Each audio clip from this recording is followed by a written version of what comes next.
Hello students, welcome back to our channel. இன்னைக்கு நம்ம 12th ஸ்டூடெண்ட்ஸ்க்கு ரொம்ப ரொம்ப இம்பார்ட்டன்டான ஒரு விஷயத்தை தான் நம்ம எடுத்துட்டு வந்திருக்கோம். அது என்னன்னு வந்து பாத்தீங்கன்னா, அவ்வளவு இப்போ வந்து நவம்பர் மந்த் கிட்டத்தட்ட எண்ட் ஆயிடுச்சு. இதுக்கப்புறம் வந்து பாத்தீங்கன்னா டிசம்பர், ஜனவரி, பிப்ரவரி, மார்ச், அந்த மார்ச் மந்த்ல வந்து பாத்தீங்கன்னா பப்ளிக் எக்ஸாம் வந்து ஸ்டார்ட் ஆயிரும். ஸோ அந்த பப்ளிக் எக்ஸாம்ஸ்க்கு வந்து நம்ம எப்படி ப்ரிப்பேர் பண்ணணும் அப்படிங்கிறது வந்து ரொம்ப ரொம்ப நம்ம தெரிஞ்சுக்கணும்.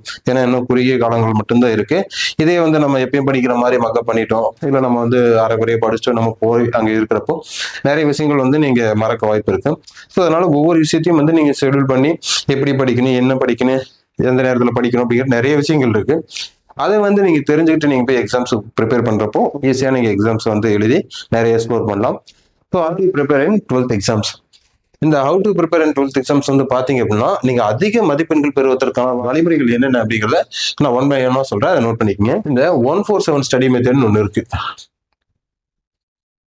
இது என்ன சார் 147 ஸ்டடி மெத்தட்னா, மேக்ஸிமம் வந்து இந்த கவர்மெண்ட் எக்ஸாம்ஸ்க்கு ப்ரிப்பேர் பண்றவங்க, யூபிஎஸ்சி, டிஎன்பிஎஸ்சி எக்ஸாம்ஸ்க்கு ப்ரிப்பேர் பண்றவங்க இந்த மெத்தடை ஃபாலோ பண்ணுவாங்க. என்ன அப்படின்னா, இப்போ நீங்க ஒரு கேள்வி வந்து படிக்கிறீங்க, ஒரு பேராகிராஃப் வந்து படிக்கிறீங்க, ஒரு விஷயத்தை வந்து படிக்கிறீங்க அப்படின்னா, அது வந்து ஃபர்ஸ்ட் நல்லா படிச்சிட்டீங்க, புரிஞ்சு படிச்சிட்டீங்க. 3 நாள் கழிச்சு 4th டே வந்து நீங்க திரும்ப படிக்கணும். படிக்கிறப்ப உங்களுக்கு நல்ல மனப்பாடமாகும். மறுபடியும் 3 நாள் கேப் போட்டு 7th டே படிக்கிறப்ப அது உங்களுக்கு வாழ்நாள் ஃபுல்லா மறக்காம இருக்கும். இதை ஒரு குறிப்பிட்ட கேப்ல நீங்க திரும்ப திரும்ப படிக்கிறப்ப, திரும்ப திரும்ப புரிஞ்சு படிக்கிறப்ப, அந்த ஒரு 3 நாள் கேப்ல படிக்கிறப்ப உங்களுக்கு நல்ல மனப்பாடமாகும். ஸோ அதுதான் வந்து பாத்தீங்கன்னா 147 ஸ்டடி மெத்தட்.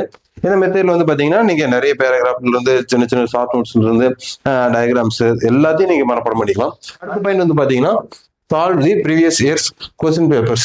இது வந்து பாத்தீங்கன்னா நீங்க இப்ப 25னா 24, 23, 22ல இருக்கிற எல்லாமே காலாண்டு தேர்வு, அரையாண்டு தேர்வு, திருப்ப தேர்வுன்னு சொல்லிட்டு எல்லா வித கொஸ்டின் பேப்பர்ஸும் வந்து நீங்க பாத்தீங்கன்னா அதுல இருக்கிற கொஸ்டின்ஸ்க்கு நீங்க ஆன்சர் நீங்களா எழுதி பார்த்து நீங்க வந்து அதை ரிவிஷன் பண்றப்போ உங்களுக்கு அடுத்த பாயிண்ட் வந்து பாத்தீங்க அப்படின்னா சால்வ் தி ப்ரீவியஸ் இயர்ஸ் கொஸ்டின் பேப்பர்ஸ்.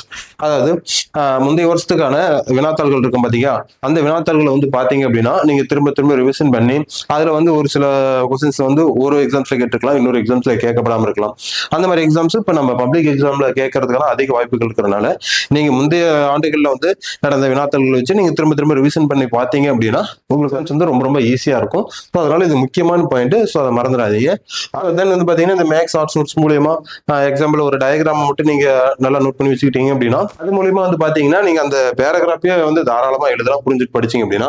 தென் வந்து பாத்தீங்கன்னா ஒரு ஃபார்முலா ஞாபகம் வச்சுக்கிட்டீங்க அப்படின்னா நீங்க பெரிய பெரிய ஈக்குவேஷன்ஸ்ல இருந்து பெரிய பெரிய ப்ராப்ளம்ஸ் தாராளமா சால்வ் பண்ணலாம். ஸோ அதுக்கு தான் வந்து மேக்ஸ் ஆர்ட்ஸ் நோட் அப்படிங்கிறத இதை கொஞ்சம் நோட் பண்ணி வச்சுங்க.